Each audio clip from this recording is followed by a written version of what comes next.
Hi, welcome to X Ready Podcast. I'm the host, Dominic Wu, and beside me is my guest, Alex Coulombe. Hi, Alex. Could you share a little bit about your background with us?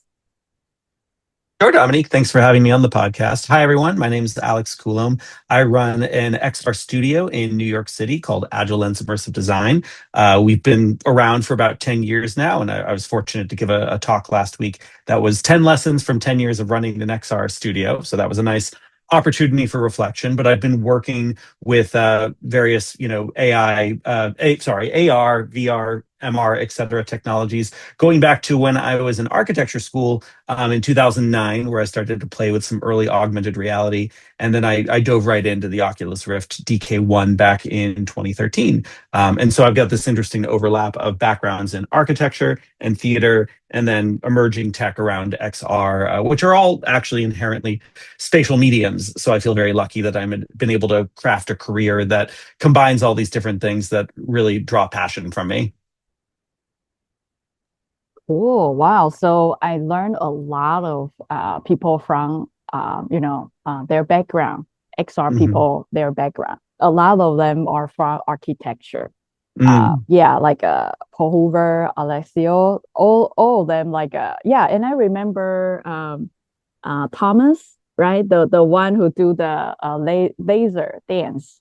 I Oh, think the yeah, Thomas Van Bell. Thomas and yeah, I actually did a WebXR hackathon together back when he lived in New York at Sketchfab's office. This was many years ago, but Thomas is a wonderful and lovely guy, and yeah, yeah, been so excellent to have in the XR industry. yeah, like the cubism, right? And then Yeah, Cubism and Laser yeah, Dance. yeah, and I also interview him and put a lot of his insights into my book.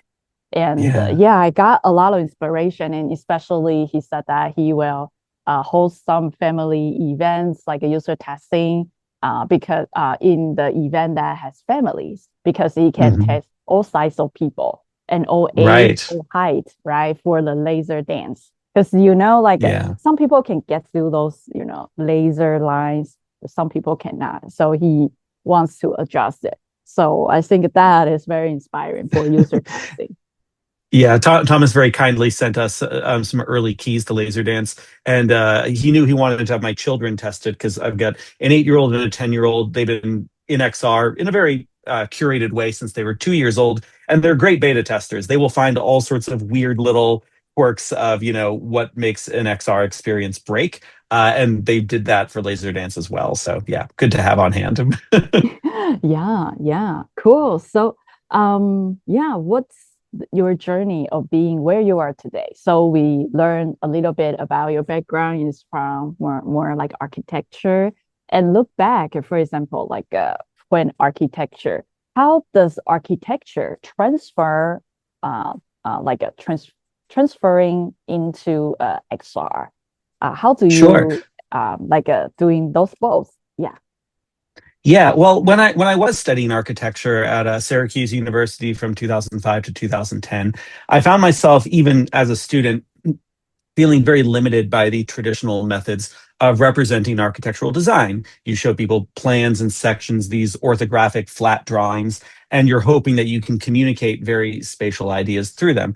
But even something like a rendering, as I learned Rhino and 3ds Max and SketchUp and these tools, even renderings I found were insufficient for, to me, what is the most important part of architecture, which is the human experience and what it feels like to be, in a tight, compressed space and open up into a vast open space. And you just really can't communicate that, I think, through flat media. And so the closest I was able to get to something like virtual reality in architecture school was playing with video game engines. And I didn't have access to, Unreal Engine or Unity or anything like that at the time. So I used one called, ironically, Quest 3D, no relation to MetaQuest, and then another one called Asperiant. But it started to give me these tools to at least give people a sense of the sequence. What's it feel like to walk from one point of a building to another, trying to give some sense of the three-dimensional qualities of it. But when 2013 rolled around and I saw the initial Kickstarter for the Oculus Rift DK1 that had this tagline of like step into the game and it was all very video game focused, my immediate instinct was, oh my goodness, this would be phenomenal for the world of architecture and design. And at the time, I was working at Fisher Dax Associates, theater planning and design in New York City, world famous theater consultants. And we got to work on all variety of different theaters and venues around the world, but also got to work on specific shows that would happen at places like the Park Avenue Armory. And often in these scenarios, you are speaking to people who don't have a full understanding of what it's like to read, a plan drawing and spatialize that to really understand what it's going to feel like. And so my hypothesis, which, spoiler alert, turned out to be correct, was that it would be phenomenal if we could, rather than trying to explain spatial ideas with all these other insufficient mediums, if we could just let someone put on a VR headset and feel like they're actually in these spaces. They're in row Q, seat 13, looking at the stage, and here's Kenneth Branagh's Macbeth, or here's a fashion show, or whatever the case may be. And let's play with the lights and the materials and the balcony design and all these little ergonomic things of like, oh, the railing feels like a little bit close, and like all these design discussions that could become much more nuanced because you actually felt like you were in the space and you weren't trying to surmise based on what you see on a flat drawing, like what it might feel like. So, by that point in 2013, it just felt like a no brainer that would become a significant part of my design workflow moving forward. The hiccup became when I started to realize that I enjoyed playing in the sandbox of these new emerging Mm, tools even more than I liked being an architect and a designer. And if it meant that I could spend more time messing around with how to create these interactive virtual reality demonstrations, I was willing to do that if it meant even that I got to do less design. So eventually that led to creating Agile Lens as a company where I just wanted an opportunity to just focus on XR as this emerging medium as much as I possibly could. And that led to doing, yes, architecture work, but also live performance work and live theater work and all sorts of interesting consulting with big companies because we developed a bit of this reputation as being a company that could solve very, very hard problems with XR and find a way to do it sustainably and reliably. And so we've gotten pulled into a very wide variety of, you could say, like one-off projects for very, very complicated XR installations and things of that nature. And we can certainly get more into that as the conversation progresses. But I'll pause there. wow, this sounds very interesting. So start with, just want to demonstrate, right? How people get into you know, the space, right? Virtually, right? Or some concept that you want to visualize for the audience to kind of like just immersively and get into the environment and experience how this will look like. And then it turns out to be entire career, right? Start with that. So yeah, and I think this is. I remember one time I interviewed Paul Hoover. He said he was also from the more like architecture firm, right? One of his early career he worked for architecture firm, and he said that yeah, it's like metaverse is like a city planning, right? You plan a city and how people interact, right? And then the entire architecture concept that can move to the metaverse. During that time, metaverse was still a term that is not too toxic. Yeah, so I think those are also I think you see like the physical world and virtual world actually is merged, and it's all serving humans' needs of connection or being wanna have your own space, right? Isolation, connection, collaboration. So yeah, so it's very interesting. Yeah, so what do you think about, for example, like you mentioned, like Unreal, right? And also Mhm.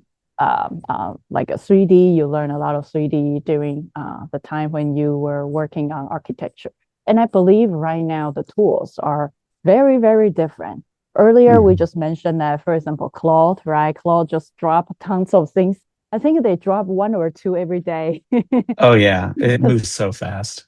yeah, yeah. And what do you see the pipeline? For example, like before, I remember I watched because I want to learn. I'm not especially like a 3D modeler, but I was Hmm. able to create something kind of decent just by all the AI tools. And I was shocked because you see, like, if you want to learn 3D and very decent using Maya, right? The correct way, professional way, you need to, for example, in art center, you need to learn like 4 years full curriculum, and every day just doing all the preparation. And now you see, like, AI tools. I even not even draw anything. I just prompt into ChatGPT or Nano Banana, and later on, all the images comes up. I just need to put into the models. So what do you see the pipeline, and what do you see, for example, like what do you envision the 3D modeling or the architecture will look like in the future? Yeah, I mean, we can talk plenty about what it's like right now, let alone, speculating what it might be in the future.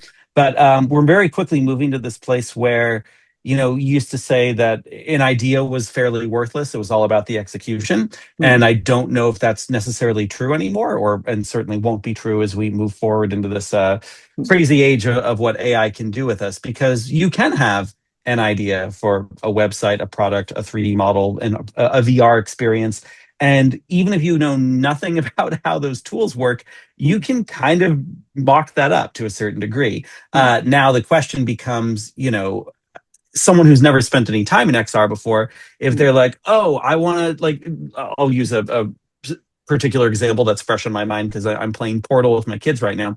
If someone's like, oh, I want to do a game like Portal, but I wanted to do it work in VR, so they vibe code that and they build that experience and it Hmm. works, but until they actually try that experience, they might not realize it's actually kind of a bad idea because the physics of how Portal works is going to Yeah. make someone nauseous very, very quick. And Hmm. so what I think we're going to end up with, I mean, this is a little bit more of a dystopian look at where things are headed, but I think we're going to see people prototyping a lot of stuff. We're going to see a lot more stuff just exist in every media form, Hmm. YouTube videos, XR experiences, etc. And a lot of them will be half finished or bad, and just not work very well. And people are going to abandon them. Like someone who spends thousands of hours working on a video game, once that video game comes out and it starts to build an audience, like they're going to be thrilled and they're going to do whatever they can to maintain that audience. I even think of something like No Man's Sky, where when it first launched, there was, a lot of frustration around how the game didn't seem to live up to the original hype and promise. And then all these years later, that dev team, Hello Games, has continued to improve the game and make it better and not charge anything extra for it. Hmm. And I think that's going to be increasingly rare because you Hmm. will have solo developers who come up with an idea for a game, Hmm. and it might take them 10 hours in some cases. And Hmm. that game might become really, really popular. Hmm. And then from there, they might decide that they're actually not interested in it anymore and they might just Hmm. stop supporting it because it was Oh. something that they spent 10 hours on. And even if a big community grows around it, they might be like, I mean, I don't care that much. So that's one thing I think about in the future. That all being said, I think, where's the good content going to come from, especially for something like XR? I think it is going to be the people who spend time in a headset, and good UX designers like yourself, those of us who actually know what makes a good experience. That's the ones that those are the people who are actually going to know how to build something, and use these tools well. Because I don't know a ton about native Apple tools, and yet I can mock up something very quickly for Apple Vision Pro. I have some idea of what's going to work and what isn't because of all the time I've spent in XR and mixed reality. But I do end up in a bit of a tricky situation where if there's fine tuning I want to do, to an Apple Vision Pro experience that I vibe coded, I don't know enough about how the coding languages work, Swift and Reality Composer Pro and all that, to really go in and make adjustments. If I'm doing this over with Unreal Engine, which doesn't have as robust vibe coding capabilities, I can really make everything work exactly the way I want to. And the AI really just becomes something that can, help with some busy work. But like I had an experience using Claude with Unreal Engine the other day, and I was like, hey, I want to make my experience run a little faster. Can you help me optimize it? And it was like, oh, you've got, all these settings turned on that are really hurting your frame rate. We should go to deferred rendering. We should turn Hmm. on instant stereo. We should turn off mobile multi-view, all these things where I had to be like, no, no, no, no, no, no. Like all those things are on for very particular reasons because we're trying to make a photorealistic experience. So when you're in a situation where you can comfortably push back against an AI and say like, no, these are intentional design choices, Yeah. and I want this to be this way. Let's Mm, work around that. That's a very different conversation from like pure vibe coding, where mm. you're just kind of sitting back and watching the thing happen, and it's a very passive experience because 90% of what's happening is beyond your own capabilities or understanding. So, in the future, I think taste becomes very important, and that taste comes from the hours of experience it's still going to take to wrestle with these things and work with them and try to build them in whatever ways you can, and to understand as much as you can about the construction of it so that you can still fine tune and refine all the different elements of it. Yeah, and I totally agree with you. For example, like when I was doing vibe coding, like a Claude MCP hook up my Unity, and I was like, Mm-hmm. wow, I want to create, like a kitchen with a lot of trash because I was working on the, trash study for another archaeology, anthropology professor. And then suddenly it's like, hey, I put all the assets in the folder, and I said, oh, help me to put all the trash in the trash can. And then I think AI right now, maybe in the future, Claude will understand because you see Claude design, right? Understand more like a Mm-hmm. visual in 2D, but in the future, probably visual in 3D. Right now, Claude doesn't really understand the scale, right? And also the space or like the location. So at Yeah. the end, it's very interesting. I just observe because I just want to see how good or how bad it is. So I saw I it enlarged super huge trash can and put the entire kitchen inside trash can and put the Mm-hmm. banana and put all the trash over the place. And I was like, yeah, I need to train my Claude. So I said that, can you tell me, like I even screenshot and said, is this correct? Because you see, how can a kitchen inside the trash? And also why everything is everywhere. I want the trash can inside a room. And then Claude just start giving me a lot of numbers, like, oh, scale, 111. And also, the position. It doesn't really understand the visual, but it understands all the numbers. And all the numbers in Claude, the logic is right. But when you see everything comes together, maybe, when preparation, the 3D R things will be a little bit not being controlled. So everything just goes everywhere. So I was like, oh, it's good and bad. It's like, oh, game developers still have something to do. However, the bad Mm-hmm. thing is that the AI is not as we think that, oh, everything is AI. Because I heard that somebody said that, oh, we can use agentic AI to create a VR game very quickly. And I was like, not as far as I know, not yet. Yeah, you still need someone who really understand all the different components to make a game. And also, I think the difference between 2D mobile game or desktop web game, normal agentic AI SaaS versus a VR game, I think the Mm-hmm. difficulties are very different. So Oh yeah. yes, yeah. So yeah, for example, I can quickly vibe code a website, but I couldn't really vibe code a good VR experience. Yeah. Yeah. Yeah, there's so much more, so many more considerations. And a lot of times I talk about how I'm grateful to have a background in architecture and theater because I think those disciplines really prepared me for working in virtual reality and mixed reality in a way that a background in like video games or Mm, film, I mm, think people assume those are really good backgrounds for VR as well. And they're not bad, but I don't think they prepare you in the same way mm. because those are tools that give you a lot of control over what someone sees at any given moment. You have a frame, and whether it's a video game or a film, like you might only need to build the set Yeah. of what's right in front of the camera and Yeah. not worry at all about what's behind. And if you're in virtual reality, you got to Yeah. think about what happens if someone is looking all around. And Yeah. ideally, it's meaningful. And ideally, you're guiding their eye and their movement in a way that is very psychological and uses light and color and shadows and is much more nuanced and subtle than with a camera where you can just go like cut, now we're looking at this, cut, now we're looking at this. So yeah, and I see those mistakes get made where like there's more of these traditional video game, traditional film techniques that try to get applied to virtual reality, and they just don't work the same way. Yeah. Yeah. So we talk a lot about like a VR, the benefits for VR, right? We can make the user immerse in the space. How about augmented reality? Because a lot of people just like, what's AR, what's VR, and what's MR, what's XR, right? And I think right now, and you can see the smart AR glass is people said that it's in the front seat, right? And VR, because a big company just announced that they are discontinue a lot of stuff, and also Meta Horizon World is will be discontinued the VR parts very soon. So what do you see this like a dynamic vibe? And do you think VR is dying? I know there's a very niche usage, but what do you see smart AR glass versus the VR right now?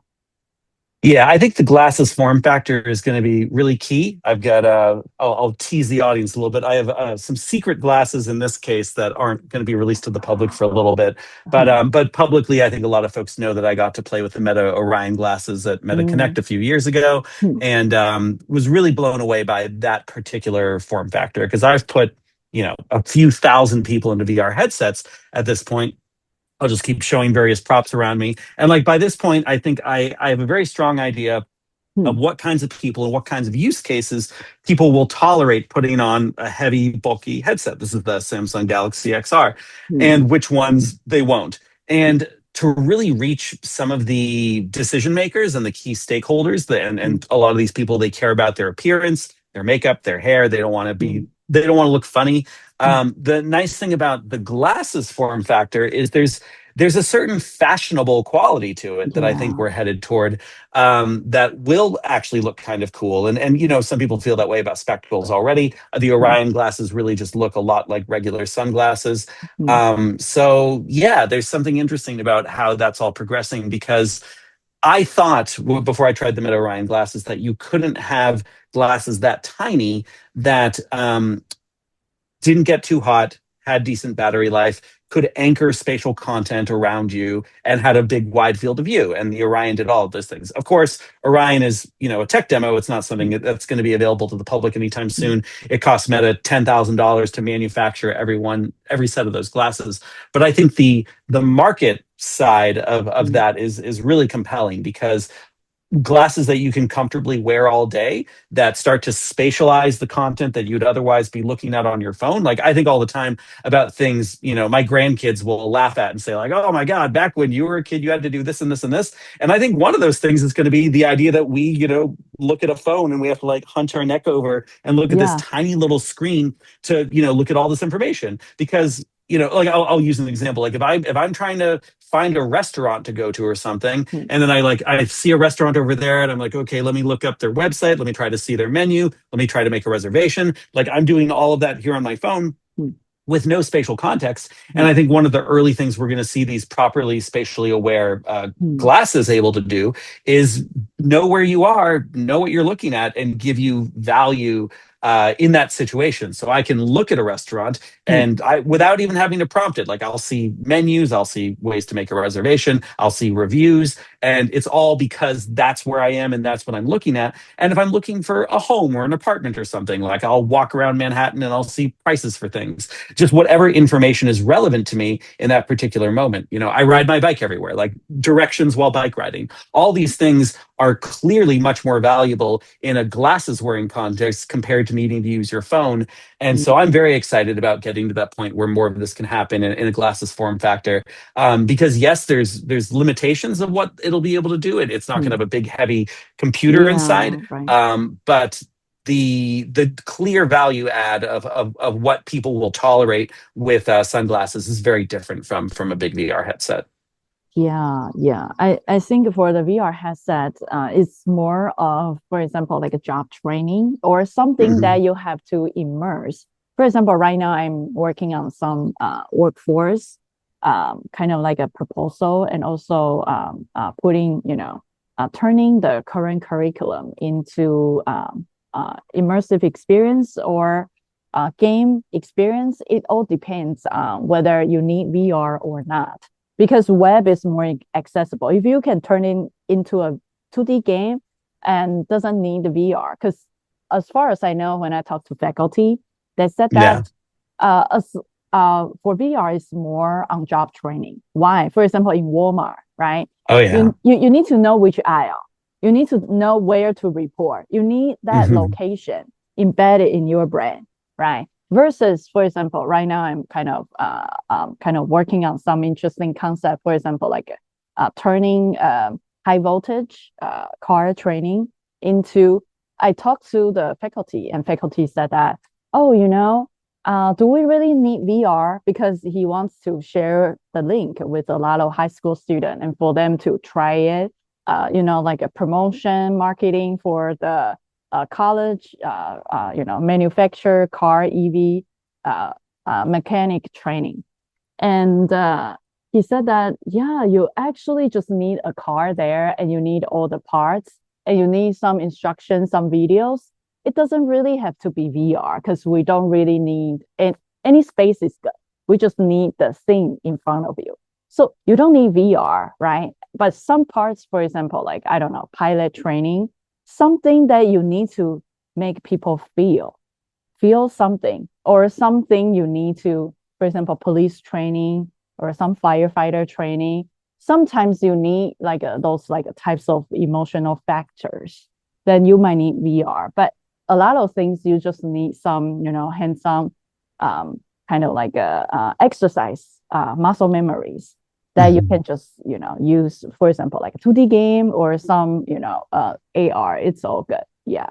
So that's what I learned. Yeah, for the more like a job on job training.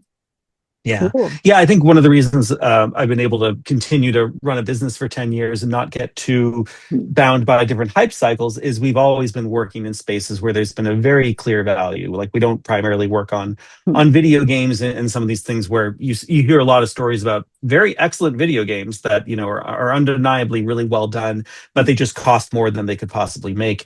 And, we're 9 times out of 10, we're in situations where a client is paying us to solve a very particular business or enterprise mm, use case, like training, like something for architecture, like something for live events, mm. where the value is already established. And so, having that kind of relationship where you're getting paid as you build that is certainly a good place to be. And for anyone trying to run a business in the XR space.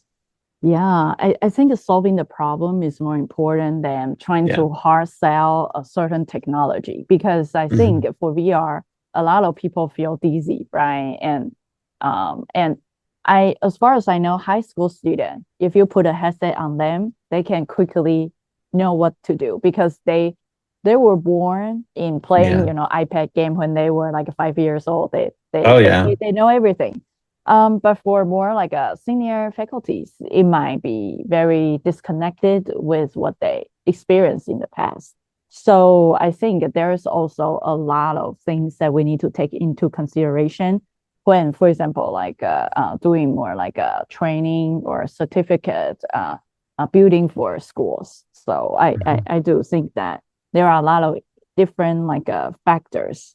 Yeah. So as for those types of like experience, what types of, for example, like you mentioned that you did for example, theater, live Mhm. events, and also VR experience. What experience that you build and make you feel like very proud, and what types of problems you solved that by exploring more and you find out you solve it differently and Mhm. much better than original thinking. Uh, do you have Sure. also like an interesting project? Yeah, I'll give a couple that come to mind. One will be this annual performance of A Christmas Carol VR that we did for 5 years, 2021 to 2025. And that was really interesting because it started off as a client project. We got paid to help Actors Theater of Louisville put on a new version of their Charles Dickens Christmas Carol experience. They eventually handed it off to us because we were more excited about the VR version of that, and they were more excited about the in-person version of that. And we got to treat this every year for 5 years as kind of a sandbox where we would take, in particular, R&D that we had done for clients that year and wanted to find opportunities to bring that to the world of live performance. Because by the time we wrapped up Christmas Carol in December, here's the state of it. Anyone around the world in a MetaQuest headset could put on the headset, join the app at a particular time, and then get treated to this hour-long live show with our actors Ari Tar and Debbie Deer doing the full Christmas Carol experience with all the cues firing and full mocap and full audio and ways for the audience to, ask questions at the end. Just this very robust live experience. And everything from the tech stack of that to the user experience of it evolved tremendously over those 5 years. The show we did in December was completely different from the version we did in 2021. And so there were a ton of lessons along the way. But also, just from like a business perspective, I think there's something really interesting about the fact that we were looking for things that we were doing from client projects throughout the year. Like, for Vodafone and Infinite Reality, we had worked on this like metahuman AI thing with InWorld to have an AI metahuman speak to you and sell you a car. This was back in 2023. And we thought, oh, maybe we can actually use that to have an AI Charles Dickens who hangs out in the Dickens home in our VR experience before our live actor shows up. And so we like implemented that. And then we worked on Body of Mine, this really wonderful social impact piece by Cameron Kostopoulos, through a Rockefeller grant back in 2024 to bring that very heavy PC VR experience, the required Vive trackers and all these things. We brought that to the MetaQuest store as well, using the Meta Movement SDK. And we had to learn a lot about optimizing metahumans, these very heavy digital character assets, to get them to run on a standalone device. So up until that point, Christmas Carol had only worked in a PC VR scenario. And because of everything we learned through that client project on optimization, later that year, we're like, you know what? I think we can get Christmas Carol to run totally standalone on a Quest headset. So that was cool. Oh, And then it became something that didn't require all this extra setups with computers and all that. On the architecture side, I'll mention briefly the ongoing work we've been doing with Four Seasons Lake Austin. This project started in 2022. It's still ongoing to this day. It's this very, very large luxury residence project out in Austin, Texas.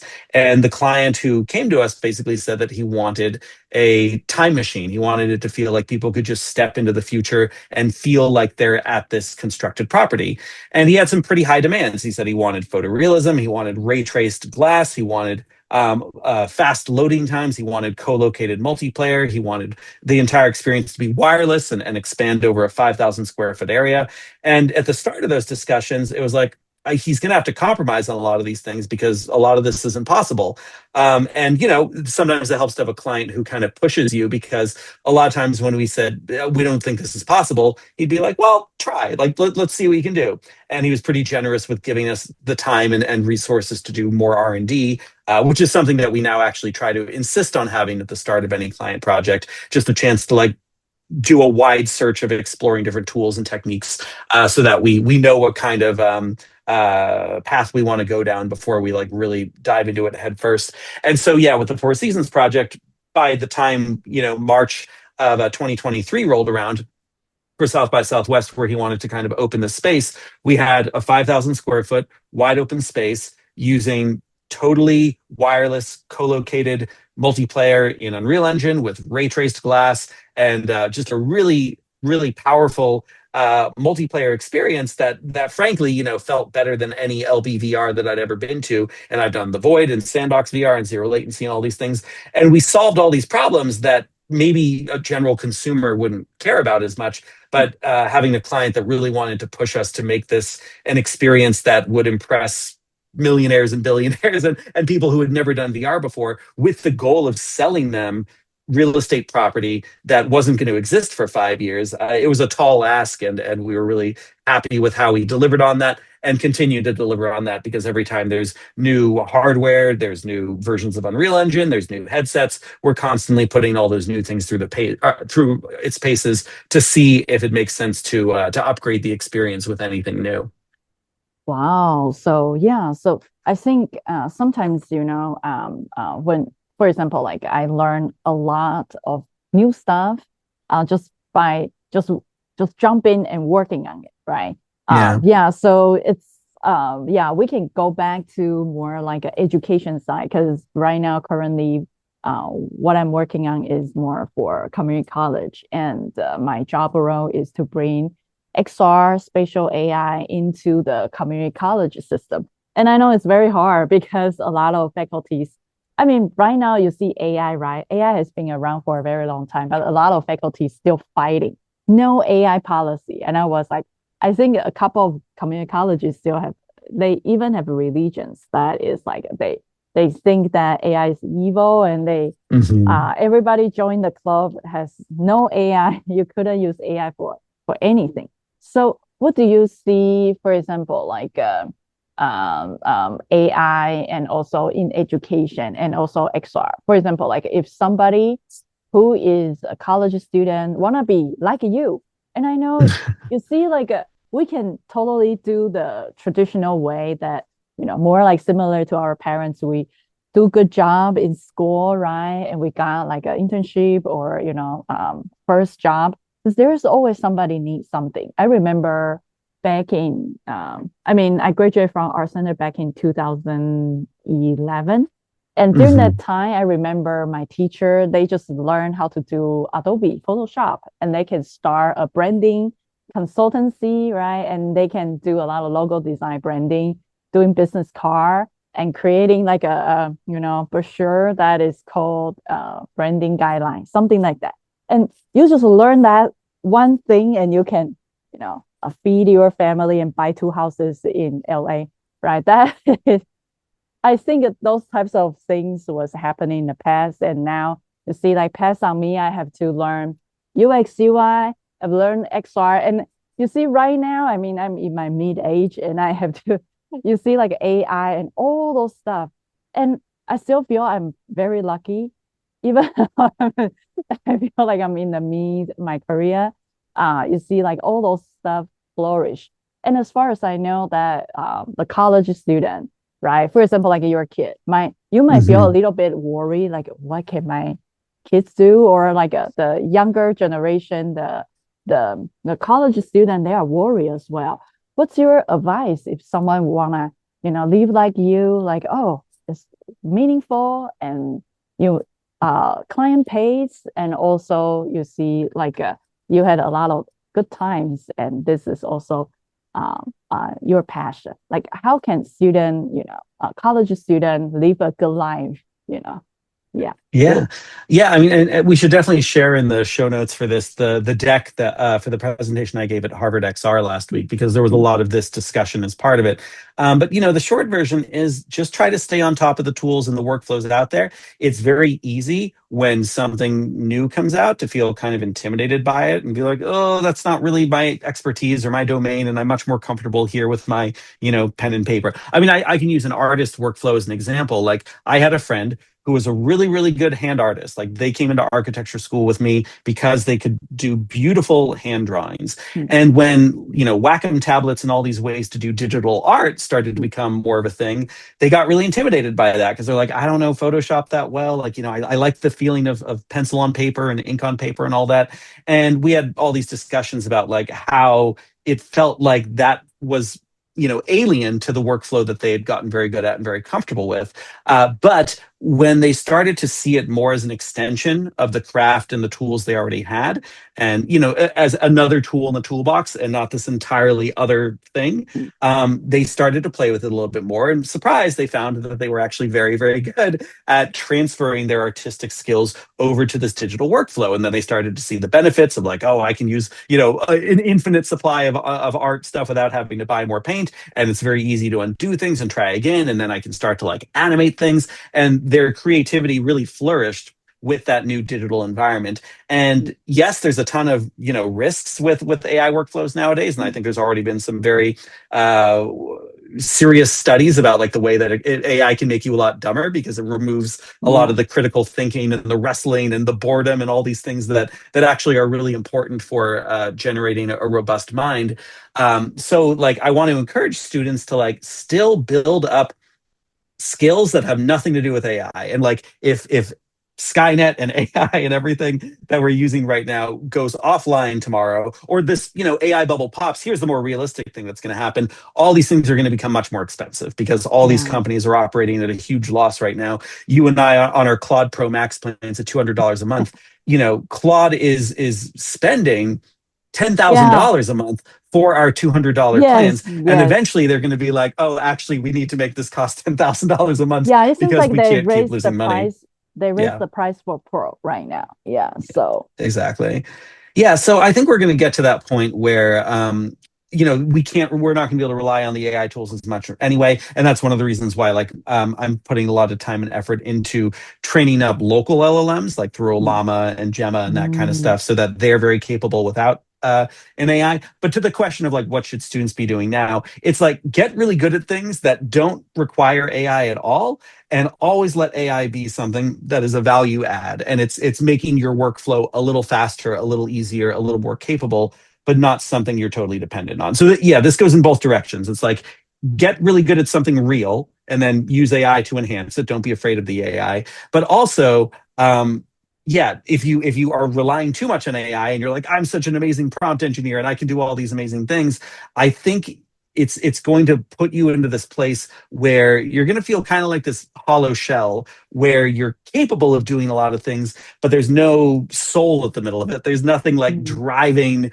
all the things you're building. Because when you can create anything, let's assume AI just keeps getting better. When you can create a video game and a website and all these things, and you just think of it and you're like, oh, how about this? You're missing the rigor and the amount of experience that it takes to actually separate the good ideas from the bad ones and know how to follow through with these things, and to have the, I want to say, the patience to mm, really stick something out and refine something and hone it and improve it and improve it and improve it until it's exactly what it needs to be. In a world where it takes 5 minutes of thought to build anything you want, I think a lot of those creators are really going to suffer and feel a little bit empty at the end of the day when they're like, I made 100 things today. None of them are like really pulling at my soul in a meaningful way. So yeah, yeah. So the short version is, don't be afraid of the tools, but learn as much as you can. That's a real skills that you're passionate about and excited about, and be excited about the process. That's general life advice I'd give to anyone. Be excited about the actual process of getting good at something and improving your skills, and not just the end result. You don't want to be the musician who wants to be a rock star but doesn't want to actually, like, play in little clubs and like actually hone all of your guitar skills and all that. If the only thing you're excited about is the fame and celebrity of being a rock star, then that is not a career path you should pursue. If you're learning to become a great XR designer, you should be really reveling in mm, that daily experience of wrestling with, how do we use this medium in the best way possible, and mm, how do I make the experience I'm building right now, whether it's a video game or something mm, for an enterprise client, how do I make this as effective as possible? mm, And it should be frustrating at times. Like, that's it too. Like, there needs to be friction. There needs to be times when you're like, I don't know, this is like, I think I want to go this way, maybe this way, and like, you have to make hard choices. And too often when AI makes it too easy to do both choices or neither, or like, let me just go to a totally different project right now. To me, that's the thing I'm most worried about with the future generations, is not. It's like they say, like, the strongest steel comes from the hottest iron or something like that. Like, you need that heat, you need that intensity, you need that sweat equity, I guess you could say, in order to really get to a place where you're a master of your craft. And all of this is craft, mm. but AI can make it so it's a little bit too easy, and at that point, it's just a slot machine. It's not craft. Yeah, yeah. And I think when building a product, you need a user, right? So I think maybe working with a real human and trying to solve that human's problem is something that Mhm. AI, because I know AI, you can generate user profile, you can Yeah. as like act like community college professor and give me a feedback, a user testing, but it's not real human. And every time Mhm. when I do those like automation of user testing, it has like a lot of weird things that later on you will think, is this people really needs, because there are a lot of hallucination. So I think Mhm. yeah, just like you said that be patient, right? And learn things, but don't be hollow. Means probably hollow means no soul, right? You create a lot Right. of prep or digital trash that nobody needs, right? It's Yeah, and true. nobody can use Digital it. trash. Yeah. Digital a lot of, because I think you see Apple or any platforms, there are a lot of, even Meta, right? VR. There are a lot of apps that is there, but nobody download, nobody needs it, nobody use it. Yeah, it's just occupy a digital space. Yeah, yeah. So yeah, I think maybe keep working and then also work with a real user and trying to solve the problem and keep working on it. I think that also will be very good, and also passionate about that process, right? It reminds me of like I remember I interviewed Avi, Mhm. another pretty Yeah, who was also speaking at the Harvard XR conference. Yeah. yeah, yeah. He said that before he has to, dive in and keep working on things every day, right? Every hour, execution. Just Hmm. like you said, idea is not important, but execution is more important. But he said that right now he's like go out for a walk, trying to get inspiration, and go back for 1 hour, keep prompting. Yeah. It's like a Yeah, it's a good totally different. idea. Yeah. So You have to give your brain a chance to reset for sure. yeah, yeah. And I find out that, for example, like before I was more like a UX UI, so I did a lot of like a Figma, UX design. That was a long time ago because right now Yeah. I'm wondering whether people still use Figma because there are so many Yeah. good tools. Yeah, so I did all the layout and trying to have some good flows. And I just think that, oh, I need to learn React and make it more like front end, right? But later on, Mhm. by using Claude, later on, the entire backend was set up. And I was like, wow, it seems like I just need to text prompt and also, kind of like a recheck. Things will function really well. And I start pushing myself, what's next? Because it feels like the mediocre bar is racing and racing. Yeah, I And know. yeah, and I think, what can I do better than other people, right? So I think there's a interesting saying is that why, what, and how. Why Mhm. you do this thing, what to do, and how to do it. And AI is pretty much solving a lot of how to do it, execution, Mhm. right? So, and what to do is pretty much the middle one is the project manager, right? And why Yeah. to do is more CEO, right? Like Mhm. entrepreneur. Oh, I do it because this can solve people's problems. So I find out Right. that we are moving from how to do things, which is usually the college students, right? The recent grades, they start with, for example, when I work on my first job, I was working on a lot of small banners, like Facebook Hmm. banners. Oh yeah. Oh Yeah, yeah. like all those good times, and you just listen to, music, watch movies, and do something that no brands, right? Just practice the execution. But this part is pretty much being taken out, right? Hmm. And right now, you see, you have a prompt. You need to figure out why you do this thing, and also what to do, what to prompt. Yeah.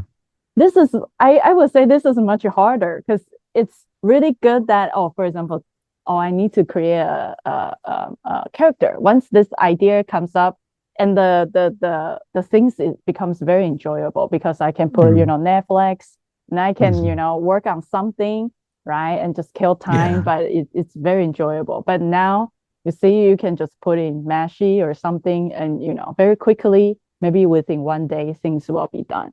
So Hmm. yeah, what do you see, for example, like college student? I know you mentioned that you need to be passionate, right? Focus on process. And also you mentioned that hackathon, right? Maybe Oh join more yeah. hackathon and how Yeah. maybe start from, because I know that it's very interesting. I saw a lot of different news that Harvard, MIT, or Stanford students are so excited about this era because they can create a lot of products, whatever comes to their mind, they can build startup, right? And then become super rich, right? Later on. Um, but for community college students, for some reason, we are still doing more job training. Right now, the Mhm. hottest topic is blue collar, right? Yeah. So yeah, Oh so yeah. for example, mechanic. I think that this is great. However, I just worry about what if the robot is coming. Because we know that robots. I think we're a long way away from a robot replacing a human when it comes to things like fixing a car or dealing with plumbing or dealing with electrical wires in a wall. I think all those jobs are going to be safe for a while. And yeah, and anyone who wants to learn a trade, I mean, I would say that's a fantastic way to maintain job security in a world where AI seems to be capable of covering for a lot of other jobs. Just a few months ago, I was like, I'm really glad that I know so much about Unreal Engine, which is such a complicated piece of software with Mm. so many caveats and so many weird little intricacies to it, and the documentation is never up to date. And there's all these things where, like, especially when I'm consulting on a project, I'll show someone how to do something, they'll be like, oh my goodness, I feel like such an idiot. And it's like, you shouldn't feel like an idiot. No one knows that this is the correct thing unless you've like gone through all the projects where this kind of thing happens. And just a couple months ago, I was like, yeah, I'm glad AI is never going to replace an Unreal Engine developer because it's just too complicated. And somehow, I don't know how, but like a lot of these little tiny little tips and tricks, these gotchas that I've learned from all these years of working in Unreal Engine, Claude seems to have a lot of that figured out now. It still makes mistakes, it still Wow. hallucinates some things, but somehow it's also figured out a lot of these things. Mind you, I'm able to push back at Claude when it's making mistakes in Unreal Engine or making choices where it's like, I see why you think we should do that. It definitely shouldn't be that way. It should be this way. That's a really healthy relationship to have with an AI where you can push back on it. And especially when you feel like you have more expertise than it does in other cases. But this is a very long-winded way of saying that, like, if this happened in a couple months and Claude's already feeling like comparable to me at Unreal Engine, a couple months from now, I'm going to start to feel like, oh, maybe I should just use Claude for all my Unreal Engine stuff because I can. Mm. That's a tricky place to be in, and I think that would suck a lot of the joy out of why I use Unreal Engine. Mm. But this is where it comes down to like making sure you have the capabilities to be able to do this on your own, and this just becomes another tool in your toolbox you pull out as needed. The other thing I was thinking as well that I think is just general good advice for college students is, be a quick study. Just be someone who in general is willing to dive into the unknown with any kind of task, any kind of new process, and just be willing to figure it out. Mm. Pretty much everyone I've hired at Agile Lens in New York is someone who pretty early on and then working for me, and most people start off as independent contractors, then become full time, but pretty much all of them were someone where pretty early on I was able to throw some weird problem at them Mm. and just watch them kind of like learn how to do it. Someone on my team, when we first started doing Christmas Carol, I was like, oh, we need to translate the costume designers' costumes into Unreal Engine. I think we should use this tool called Marvelous Designer. And she was like, oh, I've never used that before. I was like, okay, are you willing to figure it out? And she was like, yes. And then, 3 weeks later, I wasn't hand holding her at all, but like suddenly we had all these beautiful costumes on our metahumans in Unreal Engine because she figured it out. And that Wow. general mindset of like, even if I don't know how to do this, I'm going to figure it out. That's going to be more and more important, especially as all of these tools and capabilities evolve at such a rapid rate. So just to stay on the crest of not being a Luddite, you have to be willing to be like, oh, this new GitHub repo, oh, this new software, this new other thing that might be a complete, competitor to Unreal Engine. Like even myself, I'll use Godot as an example. Like a Yeah. lot of really cool stuff is happening with Godot. I still Yeah. haven't Yeah. played with it very much. Mm. I've got someone on my team who is and is Mm. doing some really cool stuff with it. But like I also want to be the kind of person who doesn't base my whole identity around like my skills with Unreal Engine and XR, Mm. because if Godot gets to that point where it is clearly able to do a lot of amazing things in XR in Mm. real-time environments that Unreal Engine can't, I Mm. need to be comfortable stepping out of my comfort zone to go explore that more. Yeah, right now I'm working on like my startup. I'm working on like a 3D visualization for STEM and also like a Mm-hmm. job training. So I can tell you I'm reading like how the body works. So I'm learning Okay. like a biology, and it's very interesting that I'm learning like a genome, DNA, RNA, all those fun stuff. And I was like, wow, before I was like I would say before AI, I would feel like, oh, that's not my real, right? But right now, Yeah. because I think that having a startup or a side project is really cool. It's kind of sometimes forcing you to do something that you would never ever think Yeah. of. That's Yeah, healthy. yeah, it's healthy, and I think it's also helped me like remember and challenging my brain. It's also called learning velocity, right? We just it's Yeah.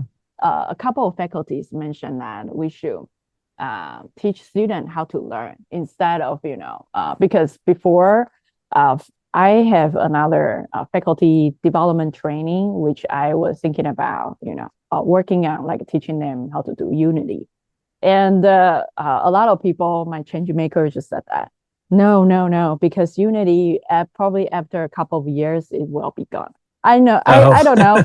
They just think that very quick. But I said that it's always good to have those like a hardcore, uh, you know, uh, um, development skills. But it seems like the AI tools, it seems like there's a interesting thing called learning velocity, learn how to learn, Hmm. adapt. And also there's another term called digital voodoo. It means Hmm. that there's a voodoo doll, right? And then you got controlled by your clothes. You Hmm. see, like if so that's why there are a couple of like in education, AI is such a big thing because, for example, I talked to one English faculty. She said that ChatGPT, when ChatGPT launched, it's pretty much automate my entire department. A lot Hmm. of English teachers just like, all my student is obviously they use ChatGPT, but you couldn't assume student to use AI. Yeah, Yeah, right. so it's like there are a lot of debating that how can teacher letting student using AI and some of them are not.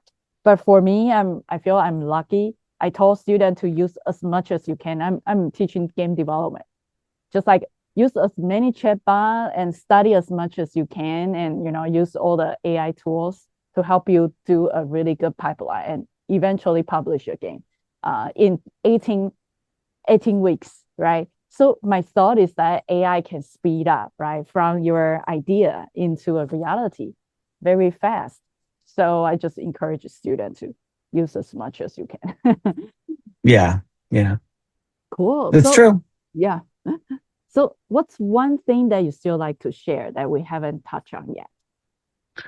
Just that I'm very excited about the future of the ways these tools help us feel more connected. That's been kind of a bit of an empty promise of Mark Zuckerberg's vision of the metaverse, I think, for a while.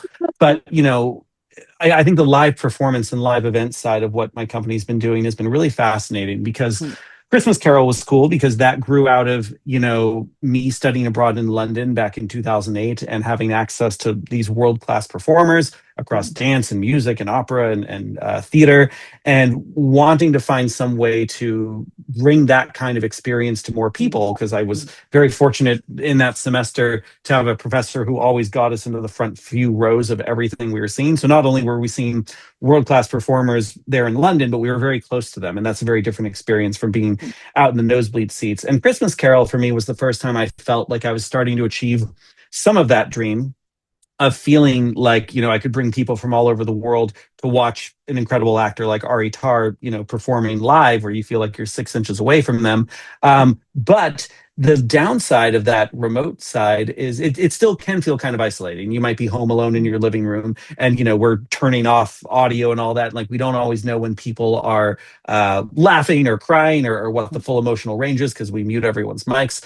But last year we did a production called Your Mind Girls in New York City with the Barnard College artist in residence Hope Hutman, and that was a mixed reality theater show, and that was fascinating because far fewer people attending. There's only 30 people in the room in headsets, mm, but as a meaningful shared experience, I think it was much more powerful than mm, some of our XR shows because you could hear mm, you had the collective sense of when people were feeling emotions. And yeah, to be clear, this mixed reality show had one live actor on stage and mm, then all these digital elements that she was interacting with, digital characters and digital props and whatnot. And it was fun to see people because it also felt like a bit of a magic trick. People were like peeking under their headset and just kind of astounded that all they're seeing is this one real actor on like an empty stage. And she's very confidently interacting with all these digital things that aren't there, which, by the way, came from rehearsal, from her being in a VR headset, even though she wasn't for the actual show, and even little tricks like having spike tape on the ground for places key Oh. elements were going to be from the show, and like making sure all the digital characters had the same height as her, so the eye line was always the same height as her. Little tricks, stagecrafty things like that were great. But long-winded way of saying that, like, I'm very excited about moving more toward this future where we can have these very special experiences together in the same room while also bringing in a virtual global audience. So one of the things that's still on my bucket list that we haven't gotten to do in a complete capacity is to have this kind of tiered live event where there is something happening in a room, in a venue, Mm. And you don't need technology. Technology is not a crucial part of it. You can just be in that room enjoying this concert or live theater show or whatever it is.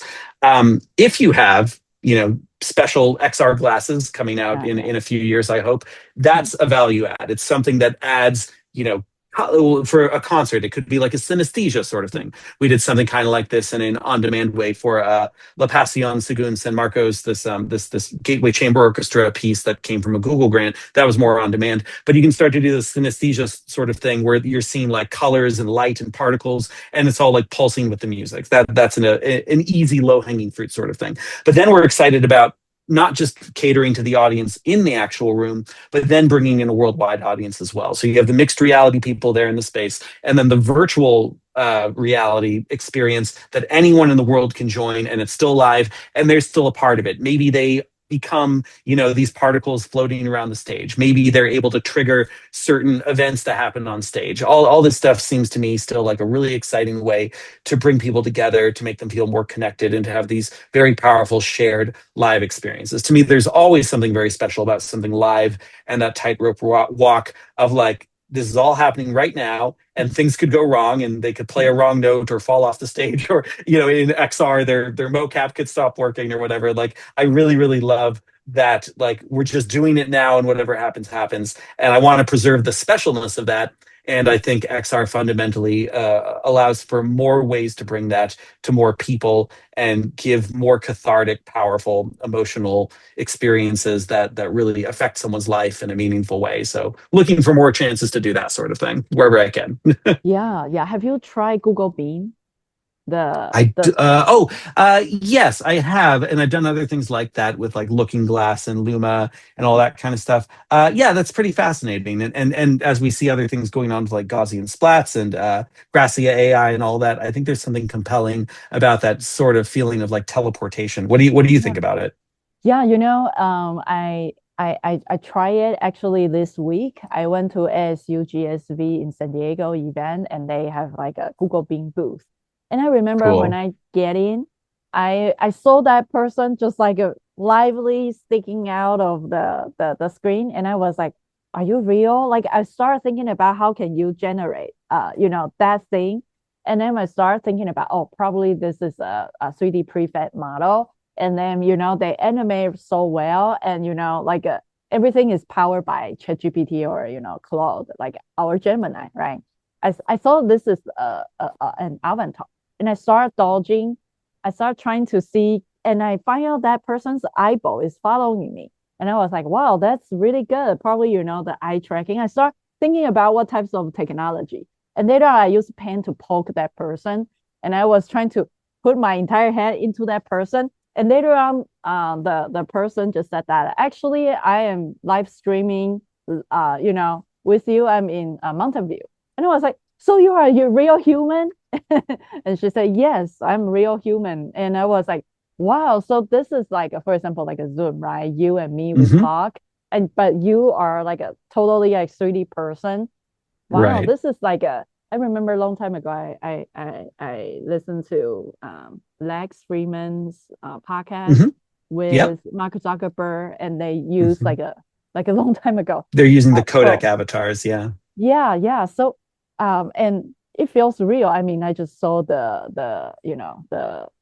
YouTube video, and feels real. And I think, wow, in the pretty soon future, I know that Mark Zuckerberg, even though it's kind of false promising, but maybe there's a way, maybe not the way that he saw like a Meta Horizon world will become the metaverse, but maybe through the smart AR glass, or you don't even need a glass, right? Your computer, anything, uh, by applying the very mature technology, maybe we can have a holodeck, right? And Hmm. then there's a person just smile. I don't know. It's very fascinating. It's like we can connect people in different time space. Yeah, and yeah, the future will be like a converge, right? Like a yeah, like the world will be full of emerging tech and very fun. Yeah. Yeah. Yeah, cool. It's an exciting time to be alive. I mean, can you imagine what it would have been like to be there at the early days of something like film, for example, where like people hadn't figured out yet cuts and wide shots and close-ups, and how exciting to be part of the pioneers who were starting to figure out what now, over 100 years later, is just the cinematic language that we're all literate in and we all understand, and we can all watch a movie and follow something that has, 50 cuts a minute, because we've grown up with that as our language. And so it's very exciting to me that with all these things related to XR right now, we get to have this opportunity to start to build the foundation that will inform, hopefully, the way this medium gets presented to people over the next 100+ years. So, Mm. yeah. Yeah, and we might be able to live that long as well. You see, like I remember I listened to one of the audio book or book that from a researcher in Australia that Mhm. he is trying to help us to repair our gene, right? So he said in 5 years, I don't know, maybe 10 years, we might be able to live for, I don't want to say forever, but very, very long. So we might be able to, I don't know, it's very crazy life. Yeah. Cool. Yeah, Yeah. that's it for this episode. Thank you for listening. Cool. We release episodes weekly. If you enjoy this conversation, check out our other episodes on Spotify, Apple Podcasts, or YouTube. Support us by giving us a follow and a 5-star rating, or subscribe to our channel and give these videos a like. Thank you and see you next time.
人. Ren actually is human, two human. So the other side, two lines, that's two. And then that part is human, 人, human. So two Human to human. to human. Awesome. Thank you for explaining that. That makes perfect sense. Yeah, to human. So that is that word. So yeah, so if we can based on human and especially community college, we have a lot of different background of people. If we can give them like a more like personalized, and I think AI can really help us. But also we also address a lot of like AI issues such as privacy, data, right? So pretty much we just go around the world. Yeah. So yeah, I really appreciate Rick, and it was really inspiring conversation. And that's it for this episode. Thank you for listening. We release episodes weekly.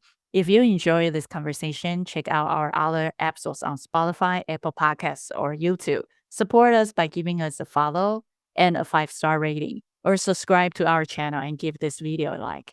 Thank you, and see you next time.